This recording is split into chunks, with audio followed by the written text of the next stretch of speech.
Hi, my name's Ken Smith, and I'm a design fellow at Architecture for Humanity, and I'm getting ready to start my presentation today on my projects, and it's about restoring communities and processes in crisis.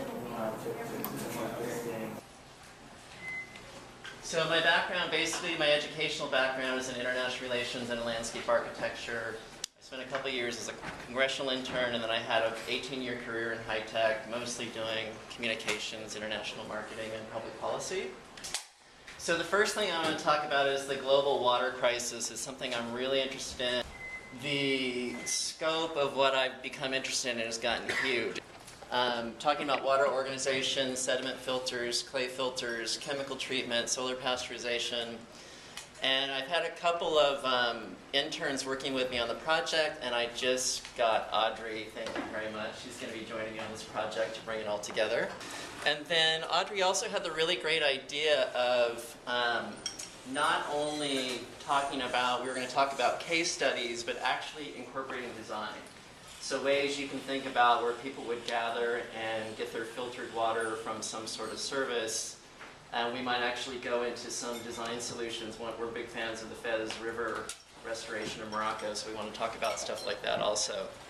And the idea is to create a very sort of simple booklet that people can download that would probably be on World Changing, but we would like to have it be backed by sort of hard product information, especially when it comes to rainwater harvesting and stuff like that. So that's the ultimate goal. This came in through the New York chapter. A really cool architect in New York. His sister is a researcher on the Lassa virus for Tulane University in West Africa, and he is pro bono giving his time to design these Lassa virus clinics, and he asked me to help him on the first one, doing some modeling and some landscape proposals.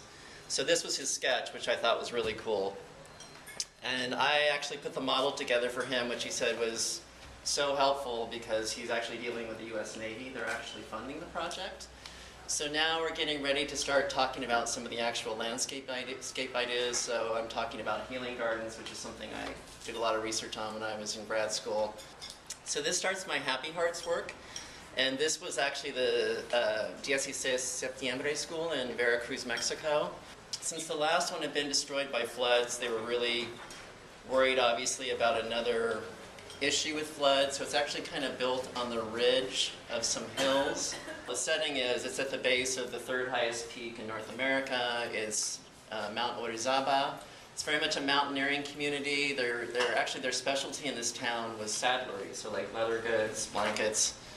And it's also the setting off point for people who go and do adventure sports on the volcano. So I tried to keep that theme throughout.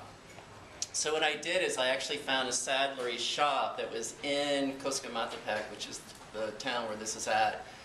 And in this leather saddle was this really cool kind of a Greek key pattern that was actually woven into the saddle. So that is actually where I got the idea for what I'm calling the saddlery motif, which actually forms the paths for the school. As part of this sort of mountaineering community, T-Luke and I were talking about, we have a fire pit, which is sort of a reading pit, so they can bring their chairs out from the classrooms and they can sit around the fire, because it's actually cooler up there, and read the books. There's a community garden, which they requested. It's actually a very rich agricultural town as well. And then you can't see it as well, but behind the building that's in the upper right-hand corner, there's actually a climbing wall. So I use the motif of the tile. It's like it goes through the wall and then comes up the other side and flips up, and then there's a junior climbing wall there. And then we have the big sports pitch, and then I have an outdoor classroom at the bottom. If you look at the tiles, they pop up, and the tiles form seating, so there's a lot of passive seating. And part of that for me was sort of a metaphor of using your heritage to kind of lift you up from a status perspective. And then in all the staired areas, I use the pyramidal stairs, because the heritage there is the Olmec heritage, which are the pyramided architecture, the ancient architecture. So that's that project. And then I worked on the Chincha school in Peru. Anyway, this is the area that's known for the Nazca lines. I don't know if you guys know the Nazca lines. This area only receives about 1 inch of rain a year, and as a result, these lines that they drew in the desert have never washed away. So it's kind of interesting. And they have hummingbirds and monkeys and spiders, and then they have all these really interesting angles and straight lines that line up with with the sun and the moon at different times of the year. But this is definitely the strong symbol for the region. So what I did is I took the architect's, that was his layout, and he had a simple landscape plan in there. If you look at the bottom of the screen, sort of where all the lines end up, was just a strict corridor. And what I did is with a simple bump out, I created what was sort of a little theater. And then what I proposed is digging it out to make an amphitheater, so that sort of fanned out area is actually an amphitheater. So you have this idea of you just dig out and bump out the corridor for a very small price, you get a performance space.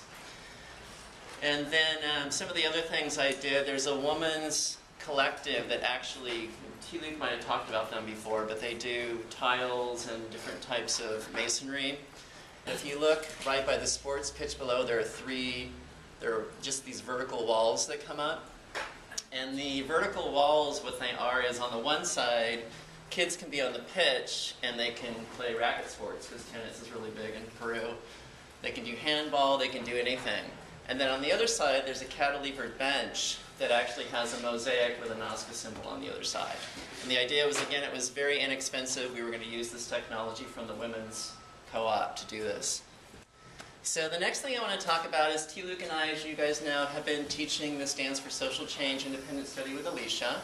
It's been awesome. I think we would all three of us agree that we had just had so much fun doing this project.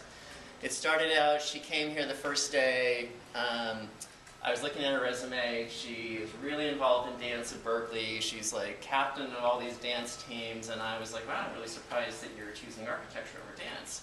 And she said, well, what I'd really love to do is I'd really love to find a way to integrate my love of dance and my love of architecture. Well, of course, T-Luke and I pricked out, well, let us tell you all the ways.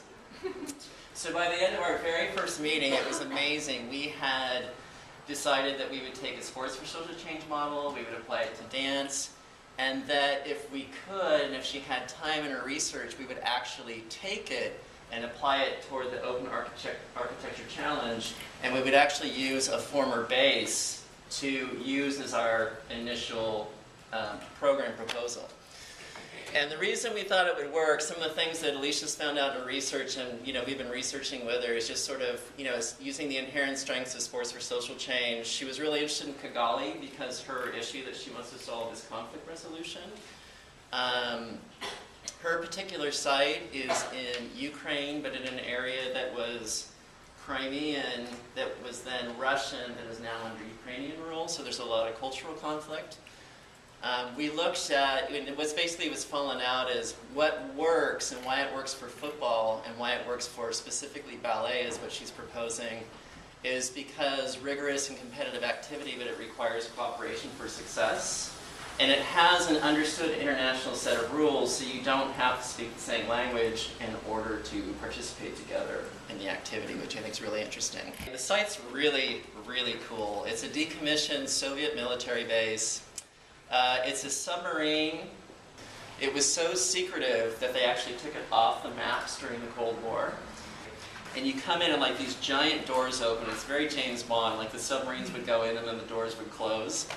But the whole thing is just fully programmed. There are all kinds of rooms, all kinds of hallways. There's a really fantastic museum there, so it's a really fantastic sort of example of a way to turn a former base into a place of good, which is the idea of the challenge. The love of dance is kind of the bond. Ballet is the universal technique, but it's kind of the carrot to get people in there.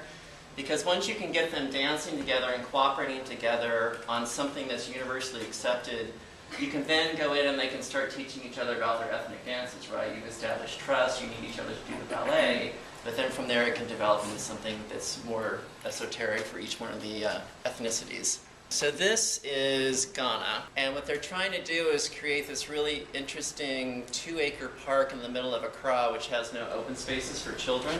The lead architect that's working on this project, as I found out through my own research, his dad and mom are like the Martin Luther King and Coretta Scott King of Ghana, which I thought was really fascinating.